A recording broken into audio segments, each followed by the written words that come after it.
जय हिंद फ्रेंड्स। तो हम लेकर आए हैं पूर्वानुमानित परीक्षा 2023-24 के लिए जो विषय विज्ञान का आप लोगों का क्वेश्चन पेपर हुआ था, कक्षा दशम का क्वेश्चन पेपर हम लोग सॉल्व करने वाले हैं। एक एक क्वेश्चन आपके लिए क्लास के लिए इम्पोर्टेंट है, आपके एग्ज़ाम के लिए इम्पोर्टेंट है। अगर आप प्री बोर्ड की परीक्षा देने जा रहे हैं या फिर प्री बोर्ड की परीक्षा दे चुके हैं तो ये क्वेश्चंस आपके लिए इम्पोर्टेंट है, आपके बोर्ड एग्जाम के लिए इम्पोर्टेंट है। तो एक एक क्वेश्चन को अच्छे से देखेंगे, एक एक क्वेश्चन को सॉल्व करेंगे। तो आज का वीडियो शुरू करते हैं। उससे पहले अगर आपने अभी तक चैनल को सब्सक्राइब नहीं किया है तो चैनल को सब्सक्राइब भी कर दीजिए, साथ में वीडियो को लाइक कर दीजिए, जिससे आने वाले वीडियो की नोटिफिकेशन आपको टाइम टू टाइम मिल सके और आप अपनी प्रिपरेशन अच्छे से कर सकें। तो यहाँ पर आज आप लोगों का पूर्वानुमानित परीक्षा 2023-24 का क्वेश्चन पेपर हुआ था। विद्या भारती में क्वेश्चन पेपर आता है तो वही क्वेश्चन पेपर हम लोग सॉल्व करने वाले हैं। एक एक क्वेश्चन आपके लिए इंपॉर्टेंट है, तो एक एक क्वेश्चन को अच्छे से देखिएगा। तो सबसे पहले खंड आ जाता है, जिसमें हमारे बहुविकल्पीय प्रश्न आते हैं। कौन से प्रश्न आते हैं? बहुविकल्पीय प्रश्न आते हैं। इसमें पहला क्वेश्चन हमारा है, जब प्रकाश नेत्र में प्रवेश करता है तो अधिकांश परावर्तन कहाँ होता है?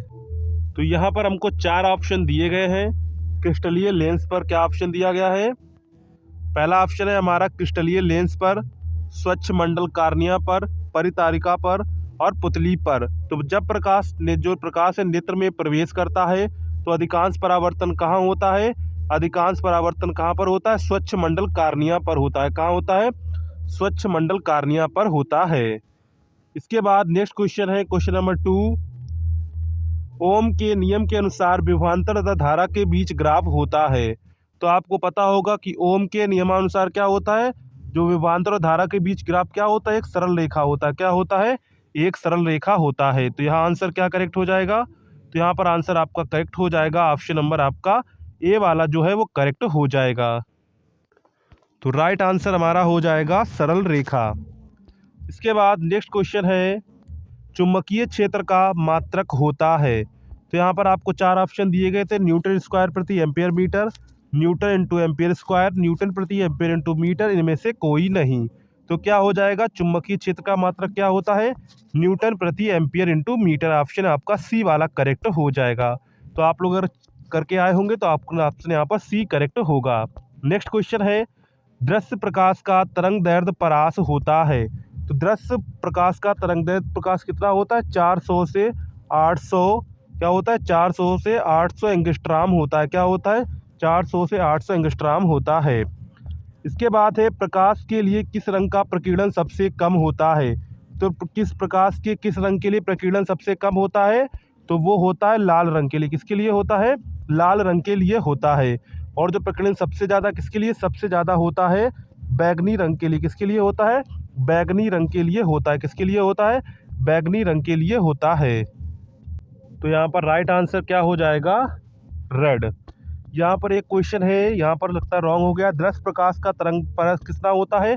एंगस्ट्राम नहीं, ये होता है 400 से 800 नैनोमीटर। क्या होता है? 400 से 800 नैनोमीटर। तो यहाँ पर आंसर क्या करेक्ट हो जाएगा? खा वाला आंसर आपका करेक्ट हो जाएगा। तो यहाँ करेक्ट आप लोग कर लेंगे, वहाँ पर ये वाला आंसर बी आपका करेक्ट होगा। नेक्स्ट है, समतल दर्पण की फोकस दूरी होती है। तो समतल दर्पण की फोकस दूरी क्या होती है? समतल दर्पण की फोकस दूरी अनंत होती है। क्या होती है? अनंत होती है। तो ऑप्शन यहाँ पर क्या करेक्ट हो जाएगा? गा आंसर आपका करेक्ट हो जाएगा। नेक्स्ट क्वेश्चन नंबर 7 है, निम्नलिखित में से कौन सा पद वैद्युत शक्ति को सही निरूपित करता है? तो वैद्युत शक्ति को पी से डिनोट करते हैं, उसका सूत्र क्या होता है? पी बराबर वी आई होता है। क्या होता है?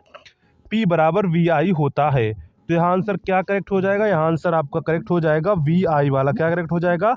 वी आई करेक्ट हो जाएगा, यानी कि ऑप्शन नंबर आपका सी वाला करेक्ट हो जाएगा। नेक्स्ट है, जंग का रासायनिक सूत्र है। तो जंग का रासायनिक सूत्र आपको बताना है। तो आपको पता होगा कि जंग का रासायनिक सूत्र क्या होता है? Fe2O3.XH2O। क्या होता है? Fe2O3.XH2O। तो यहाँ पर ऑप्शन कौन सा दिख रहा है? ऑप्शन यहाँ पर आपको खा वाला दिख रहा है, यानी कि ऑप्शन नंबर आपका बी वाला यहाँ पर आपको दिख रहा है। तो यहाँ पर इसके बाद नेक्स्ट क्वेश्चन पर चलते हैं, धावन सोडा का रासायनिक सूत्र होता है। तो धावन सोडा का रासायनिक सूत्र क्या होता है?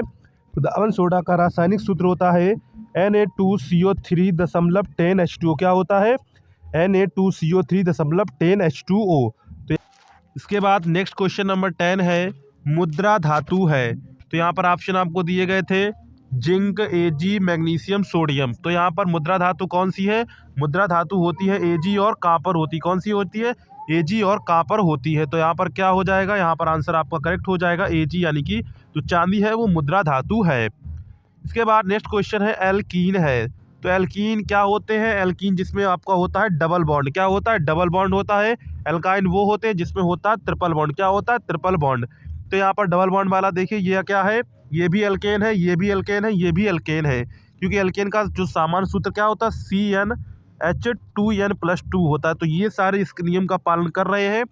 जबकि आपको खा वाला ऑप्शन तो दिया गया है C2H2। क्या दिया गया है? C2H2 दिया गया है। तो C2H2 क्या हो जाएगा? यहाँ पर एल्कीन हो जाएगा। क्या हो जाएगा? एल्कीन हो जाएगा। तो यहाँ आंसर आपका कौन सा करेक्ट हो जाएगा? यहाँ आंसर बी वाला आपका करेक्ट हो जाएगा। नेक्स्ट है CH3। COCH3 का IUPAC नाम है। तो यहाँ पर देखिए जिसमें CO क्या होता है? CO होता है, ये कौन सा होता है? कीटोन समूह। और इसके लिए हम लोग क्या करते हैं? इसके लिए हम ओन का प्रयोग करते हैं। किसका प्रयोग करते हैं? ओन का प्रयोग करते हैं। तो यहाँ पर देखें कितने कार्बन है? 1 2 3 कार्बन है। तो क्या हो जाएगा? प्रोपेनोन। क्या हो जाएगा? प्रोपेनोन। क्या हो जाएगा? प्रोपेनोन। तो यहाँ आंसर क्या करेक्ट हो जाएगा? यहाँ आंसर आपका खा वाला करेक्ट हो जाएगा। ऑप्शन बी आपका करेक्ट हो जाएगा। नेक्स्ट है निम्नलिखित में से प्रबल अम्ल है। तो प्रबल अम्ल क्या है? H2SO4, HCl, ये सभी क्या है? प्रबल अम्ल है। तो यहाँ पर हमको कौन सा ऑप्शन दिया गया? यहाँ पर HCl आपको दिया गया था, का वाला। तो यहाँ आंसर क्या करेक्ट हो जाएगा? HCl। क्या हो जाएगा? HCl हो जाएगा। नेक्स्ट है मनुष्य में लार ग्रंथियों की संख्या होती है। तो मनुष्य में लार ग्रंथियों की संख्या कितनी होती है? 3 जोड़ी होती है। कितनी होती है? 3 जोड़ी होती है। मनुष्य में लार ग्रंथियों की संख्या कितनी होती है? 3 जोड़ी होती है। कितनी होती है? 3 जोड़ी होती है। तो यहाँ आंसर क्या करेक्ट हो जाएगा? यहाँ पर आंसर आपको दिया गया था ऑप्शन नंबर सी वाला करेक्ट हो जाएगा, 3 जोड़ी। क्या हो जाएगा? 3 जोड़ी। तो मनुष्य में लार ग्रंथियों की संख्या कितनी होती है? 3 जोड़ी होती है। कितनी होती है? 3 जोड़ी। नेक्स्ट है क्वेश्चन नंबर 15। इंसुलिन स्रावित होता है। तो इंसुलिन स्रावित होता है, ये आपको बताना है। यहाँ पर ऑप्शन आपको दिए गए थे थायराइड ग्रंथि द्वारा, अग्न्याशय द्वारा, पीयूष ग्रंथि द्वारा, वृषण द्वारा। तो इंसुलिन स्रावित होता है, किसके द्वारा स्रावित होता है? ये अग्न्याशय ग्रंथि द्वारा होता है। किसके द्वारा होता है? अग्न्याशय ग्रंथि द्वारा होता है। तो यहाँ आंसर क्या करेक्ट हो जाएगा? आंसर यहाँ पर आपका बी वाला करेक्ट हो जाएगा। नेक्स्ट है मेंडल प्रसिद्ध है। तो मेंडल प्रसिद्ध है, यहाँ पर दिया गया है आनुवंशिकता के क्षेत्र में, DNA के क्षेत्र में, सूजननिकी क्षेत्र में, जैव विविधता के संरक्षण के लिए। तो मेंडल किसके लिए प्रसिद्ध थे? तो इनका एक सेपरेट चैप्टर है आनुवांशिकता। तो ये किसके लिए प्रसिद्ध थे? ये आनुवांशिकता के लिए प्रसिद्ध थे। तो यहाँ आंसर क्या करेक्ट हो जाएगा? तो यहाँ पर आंसर आपका करेक्ट हो जाएगा, का वाला करेक्ट हो जाएगा, आनुवांशिकता के क्षेत्र में। नेक्स्ट है निम्नलिखित में से कौन उत्पादक है, यानी जो चीज़ों का उत्पादन करता है? खरगोश नहीं करता है, शेर भी नहीं करता, कुत्ता भी नहीं करता। तो हरे पौधे क्या करते हैं? हरे पौधे उत्पादन करते हैं। तो यहाँ आंसर क्या करेक्ट हो जाएगा? यहाँ पर आंसर करेक्ट हो जाएगा हरे पौधे। क्या हो जाएगा? हरे पौधे। नेक्स्ट है मनुष्य में पाई जाने वाली बहिस्रावी ग्रंथि है। तो मनुष्य में पाई जाने वाली बहिस्रावी ग्रंथि पीयूष ग्रंथि, थायराइड ग्रंथि, एड्रिनल ग्रंथि, ये सभी क्या है? सब अंतःस्रावी ग्रंथि है। क्या है? अंतःस्रावी ग्रंथि है। जबकि जो यकृत है सबसे बड़ी बहिस्रावी ग्रंथि। अगर आपसे सबसे बड़ी ग्रंथि पूछा जाता है तो आप यकृत करेंगे। अगर आपसे बहिस्रावी पूछा जाता है तो यहाँ पर यकृत हो जाएगा। और अंतःस्रावी सबसे बड़ी ग्रंथि कौन सी होती है? थायराइड ग्रंथि होती है। कौन सी होती है? थायराइड ग्रंथि। तो यहाँ पर क्या हो जाएगा? यहाँ पर करेक्ट हो जाएगा यकृत। क्या हो जाएगा? यकृत। मनुष्य में पाई जाने वाली बहिस्रावी ग्रंथि क्या है? यकृत है। नेक्स्ट है रेनवर का नोड स्थित होता है। तो रेनवर का नोड स्थित होता है, कहाँ स्थित होता है? ये एक्सॉन में स्थित होता है। कहाँ स्थित होता है? एक्सॉन में स्थित होता है। तो यहाँ आंसर आपका गा वाला करेक्ट हो जाएगा, एक्सॉन। क्या हो जाएगा? एक्सॉन। नेक्स्ट है वृद्धि हार्मोन है। जहाँ पर आपको दिया गया वृद्धि हार्मोन है LHS, ACTH, STH, FSH। तो अब वृद्धि हार्मोन कौन सा है? STH है। क्या है? STH वृद्धि हार्मोन है। तो यहाँ पर आंसर कौन सा करेक्ट हो जाएगा? यहाँ पर आंसर आपका गा वाला करेक्ट हो जाएगा, यानी कि ऑप्शन नंबर सी आपका करेक्ट हो जाएगा। तो ये हमारे 20 ऑब्जेक्टिव क्वेश्चन हो जाते हैं। क्या हो जाते हैं? 20 हमारे ऑब्जेक्टिव क्वेश्चन हो जाते हैं। इसके बाद नेक्स्ट आते हैं खंडबाज, जिसमें आपके वर्णनात्मक प्रश्न आते हैं, डिस्क्रिप्टिव टाइप क्वेश्चन, यानी कि ये आपको कैसे करने होंगे? ये आपको कॉपी पर लिखने होंगे। वो 20 क्वेश्चन आपको OMR शीट पर करने होंगे। पहला क्वेश्चन इसमें क्या दिया गया है? सबसे पहले हमसे भौतिक विज्ञान से प्रश्न पूछे जाएंगे, इसके बाद रसायन विज्ञान से, इसके बाद हमसे पूछे जाएंगे जीव विज्ञान से। तो यहाँ पर पहला क्वेश्चन हमारा है, नेत्र दोष कितने प्रकार के होते हैं? निकट दृष्टि दोष तथा दूर दृष्टि दोष को चित्र सहित समझाइए। यानी कि नेत्र में दोष कितने प्रकार के हों? दूर दृष्टि दोष, जरा दूरदर्शिता, निकट दृष्टि दोष, बहुत प्रकार के दोष होते हैं और निकट दृष्टि दोष, दूर दृष्टि दोष को चित्र सहित आपको समझाना है। तो ये 4 नंबर आपको मिलेंगे, तो इसको चित्र के साथ भी आपको यह हल करना होगा। नेक्स्ट है, वैद्युत धारा के ऊष्मीय प्रभाव से आप क्या समझते हैं? वैद्युत धारा प्रवाहित होने पर तार में उत्पन्न सूत्र धारा, प्रतिरोध तथा आर के पदों में लिखिए। यानी कि ये भी आपको 4 नंबर में करना है। तो सबसे पहले वैद्युत धारा के ऊष्मीय प्रभाव से आप क्या समझते हैं, ये आपको बताना है। इसके बाद वैद्युत धारा जो प्रवाहित होती है तार में कितनी ऊष्मा उत्पन्न होती है, वो आपको प्रतिरोध और धारा के पदों में बताना है। इसके बाद नेक्स्ट है, एक समान चुंबकीय क्षेत्र में स्थित धारावाही चालक पर लगने वाले बल के सूत्र को समझाइए। यानी कि जब किसी एक समान चुंबकीय क्षेत्र में कोई धारावाही चालक स्थित होता है तो उस पर जो बल लगता है उसको आपको क्या समझा रहा है? डेरिवेशन करना है। तो डेरिवेशन ये आपको खुद करना होगा, ये 4 नंबर में आपसे पूछा गया है। इसके बाद है, वैद्युत मोटर के सिद्धांत की सिद्धांत संरचना एवं कार्य विधि का सचित्र वर्णन कीजिए। तो ये वैद्युत मोटर बहुत इंपॉर्टेंट है, क्योंकि ये क्वेश्चन सबसे ज़्यादा बार आपसे पूछा जाता है कि वैद्युत मोटर सिद्धांत एवं संरचना को कार्य विधि सहित वर्णन कीजिए। अथवा में इसके साथ में आपको एक न्यूमेरिकल दिया जाता है। क्या दिया जाता है? उसके साथ में आप एक को न्यूमेरिकल दिया जाता है, तो न्यूमेरिकल आप कर सकते हैं, या फिर उसको जो आपको चित्र के सहित वर्णन करना है वो आप कर सकते हैं। तो यहाँ पर सबसे पहले आपसे क्या पूछा गया? तुल्य प्रतिरोध, परिपथ में प्रवाहित तुल्य धारा एवं बिंदुओं के बीच विभवांतर। तो यहाँ पर क्या करना है? यहाँ पर देखेंगे तो ये तीनों समांतर में है, ये 2 समांतर में, इनको समांतर में जोड़ लेंगे, इसके बाद इनको श्रेणी में जोड़ लेंगे तो ये तुल्य प्रतिरोध निकल आएगा। तो ऐसे ही आपको तुल्य प्रतिरोध निकल आएगा, ये आपको विभवांतर दिया गया तो आप धारा निकाल लेंगे। इसके बाद एवं बीच बिंदुओं के बद विभवांतर, तो यहाँ पर जितनी भी धारा फ्लो होगी क्या होगी? इसके बीच पूछेगी तो इनके बीच धारा फ्लो होगी, और यहाँ पर जो इनका तुल्य प्रतिरोध होगा उसको निकाल के हम लोग क्या कर लेंगे? विभवांतर निकाल लेंगे। इसके बाद आता है क्वेश्चन नंबर उपखंड खा आ जाता है, सेक्शन बी आ जाता है, जिसमें आपसे केमिस्ट्री के क्वेश्चन पूछे जाते हैं। किसके क्वेश्चन पूछे जाते हैं?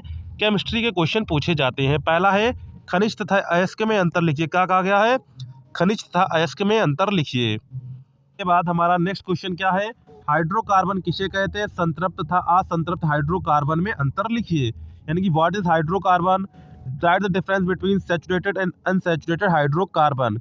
इसके बाद नेक्स्ट है, एसिटिक अम्ल के 3 उपयोग लिखिए, गुणों की अभिक्रियाएं लिखिए तथा इसका एक उपयोग लिखिए। क्या कहा गया है? अथवा में आपको दूसरा दिया गया है, ये आपको 6 नंबर में मिलेगा। कितने नंबर में मिलेगा? 6 नंबर में मिलेगा। यानी एसिटिक अम्ल के 3 रासायनिक गुण लिखिए और उसकी अभिक्रियाएं लिखिए तथा इसका एक उपयोग भी आपको लिखना है। अथवा में आपको दूसरा दिया गया है, एथिल अल्कोहल के 3 रासायनिक गुणों की अभिक्रियाएं लिखिए तथा एक इसका उपयोग लिखिए। तो ये आपके जो कंपाउंड है उनमें से लिया गया है, तो ये कंपाउंड आपको अच्छे से तैयार कर लेना है। कंपाउंड से आपको 6 नंबर का क्वेश्चन देखने को मिलेगा। इसके बाद उपखंड गा पर आ जाते हैं, जहाँ पर आपको क्या होते हैं? बायोलॉजी से क्वेश्चन पूछे जाते हैं। किससे पूछे जाते हैं? बायोलॉजी से क्वेश्चन आपसे पूछे जाते हैं। इसके बाद नेक्स्ट क्वेश्चन है, जैविक तथा अजैविक घटकों का वर्णन कीजिए। यहाँ पर जितने भी रिटर्न क्वेश्चन है तो वे आपको 4-4 नंबर में मिलेंगे। कितने नंबर में मिलेंगे? 4-4 नंबर में मिलेंगे। तो यहाँ पर थोड़ी आपको आवाज़ आ रही होगी, तो यहाँ पर डीजे पास में बज रहा है इसलिए आवाज़ आ रही है, तो थोड़ा आप लोग मैनेज कर लीजिएगा। इसके बाद नेक्स्ट है, प्रकाश संश्लेषण क्रिया के उस प्रयोग का वर्णन कीजिए जिसमें ऑक्सीजन गैस निकलती है। यानी कि प्रकाश संश्लेषण की क्रिया के उसका प्रयोग का वर्णन करना है जिसमें ऑक्सीजन गैस निकलती है। तो ये आपको कितने नंबर में मिलेगा? 4 नंबर में मिलेगा। इसके बाद नेक्स्ट है, मनुष्य में लिंग निर्धारण का वर्णन कीजिए तथा रेखा चित्र द्वारा प्रदर्शित कीजिए। यानी कि मनुष्य में लिंग निर्धारण किस प्रकार होता है? रेखा चित्र द्वारा आपको प्रदर्शित करना है। क्या करना है? रेखा चित्र द्वारा प्रदर्शित करना है। इसके बाद नेक्स्ट है, मनुष्य के पाचन तंत्र का सचित्र वर्णन कीजिए। तो यहाँ पर मनुष्य के पाचन तंत्र का आपको क्या करना है? सचित्र वर्णन करना। क्या करना है? चित्र के साथ आपको वर्णन करना है। इसके बाद अथवा में दिया गया प्रतिवर्ती क्रिया का सचित्र वर्णन कीजिए। तो इन दोनों में से आपको क्या करना है? इन दोनों में से आपको कोई एक करना होगा। क्या करना होगा? कोई आपको एक करना होगा। तो यहाँ पर आपको 4-4 नंबर के क्वेश्चन मिलते हैं, 6-6 नंबर में क्वेश्चन मिलते हैं। इन सभी क्वेश्चंस को आपको सॉल्व करना होगा। तो ये था आपका क्लास 10 का साइंस का मॉडल पेपर जो आज हुआ था, वो हमने आपके साथ साझा किया है। अगर आपको वीडियो पसंद आया हो तो वीडियो को लाइक करिएगा, शेयर करिएगा और चैनल को सब्सक्राइब करना ना भूलिएगा, जिससे आने वाले वीडियो की नोटिफिकेशन आपको टाइम टू टाइम मिल सके। अगर आप इसकी PDF डाउनलोड करना चाहें तो लिंक आपको डिस्क्रिप्शन में दी गई है, तो वहाँ से जाकर आप लोग इसकी PDF डाउनलोड कर सकते हैं। तो चलिए मिलते हैं नेक्स्ट वीडियो में, तब तक के लिए जय हिंद।